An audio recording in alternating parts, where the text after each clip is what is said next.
Martin Scorsese. If ever there were a Mount Rushmore of directors of the 20th century, his name would most definitely be on there. Considered one of the faces of the film school generation, Scorsese's footprint on the industry is not measured by simply the amount of films he's made, but by the overall quality he consistently puts out with each film he releases. His films are masterworks in the areas of character and atmosphere, and covering themes like guilt, corruption, the nature of evil men, and what makes a good man turn evil. These are all things that he is so good at accomplishing. With films focusing on the silent film era to comedians to Jesus Christ himself, he always has a unique way of taking on films that other people have already taken on. And probably one of the genres that best defines his entire career is that of the gangster genre. Films like Casino, like Goodfellas, like The Departed, all of these films are the ones that he keeps in his back pocket. They're his ace in the hole every time. And it all seems to culminate in the film The Irishman. Based on the novel I Heard You Paint Houses by Charles Brandt, Irishman follows the life of Frank Sheeran, a truck driver who becomes a hitman for the mob. Throughout his life, we see his entanglements with the Mafia, the Union, and Jimmy Hoffa in particular, and how the Mafia affected major world events, leading up to ultimately the disappearance of Jimmy Hoffa, probably one of the greatest unsolved crimes of the 20th century.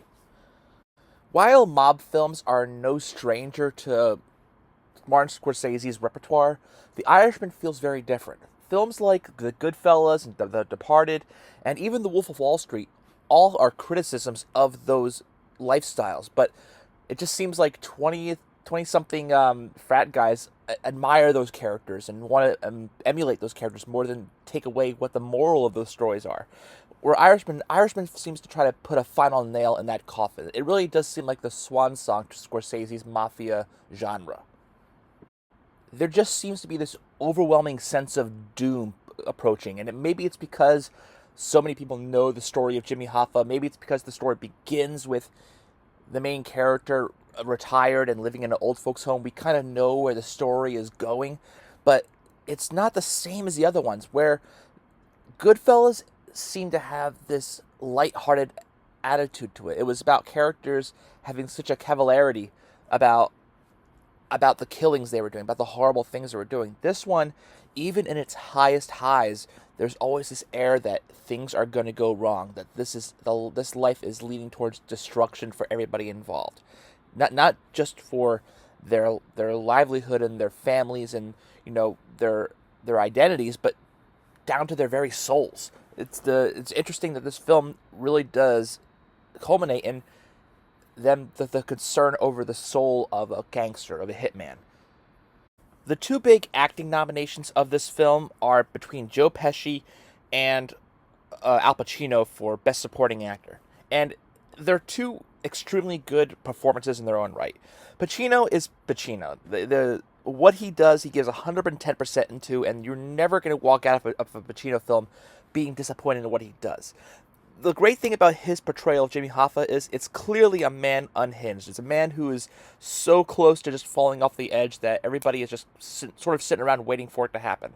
In the beginning, a lot of people are entertained by him. They think that he's a fun guy, that he's a nice guy, that he's just a guy who has a lot of passion for what he's doing. And even though he is the most powerful man in America at one point, you can tell that at some point his attitude and his pride is going to get in the way and it's going to destroy him. But my love for this film is in Pesci. And it's not like Pesci has like a great performance across the board. Like, you can watch it from beginning to end and see this fully, like, extensively amazing performance. The thing about Pesci is all condensed into like a specific portion of the film.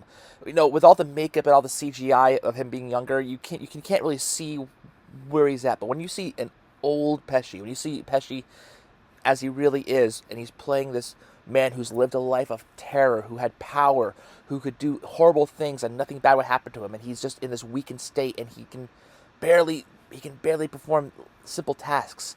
I don't know how true that is to what Pesci really is like now, or if that was Pesci performing, but it is chilling to watch such a powerful man be reduced to such a state. And I really think if any of the two are going to come out of this with a nomination, it deserves to be Pesci. Or a win, I mean. And of course, one of the things that this got nominations across the board for was production design. Production, editing, cinematography, costume design, special effects. This film has all of it. And it really is a great film in that sense. I mean, it's mostly just, suits and ties, but there's a lot of different costumes spanning an entire century. And we see the history of the century through the clothing, through the scenery, through the cars. The entire film just comes together in such a way that it's amazing that you see a film like this. This feels like a film too epic for the time period. It's something that you would expect to come out of the 60s with Ben-Hur, Lawrence of Arabia, the Ten Commandments. But with this, you don't see films like this anymore that are this massive and this detailed. And with mass, it's important for me to bring up the negatives. And the biggest thing about this film is the length. It is unfortunately a film that is too long for its own good. I think if a film like this had been in theaters and you were expected to sit down for 4 hours and watch this film, it would have been a better sit. But when you are at home and you're just watching it on a TV screen, you're going to get the urge to get up and walk around. You're going to get the urge to go and turn it off and go and do something else and come back. And you're not going to truly get the full appreciation of film like this deserves.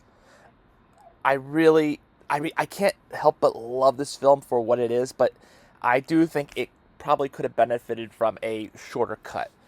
Another thing to talk about is the CGI. The de-aging of Pesci and De Niro is not as convincing as I had hoped it'd be. It's very clear that these are 80 to 90-year-old men trying to play 20-year-olds, and when you get a 90-year-old man beating the hell out of somebody on a street curb, it looks strange. It doesn't look like they're 20. It looks like they're stuck in a box, pretty much. Overall, I think Irishman is a perfect conclusion to an era for Scorsese. I don't think he's necessarily done directing yet, but if he were, this is the perfect film for him to end on. It ends on such a right note for what is essentially a 40-year-long essay that he's been writing about these types of characters. The Irishman. I loved it. I think you might too.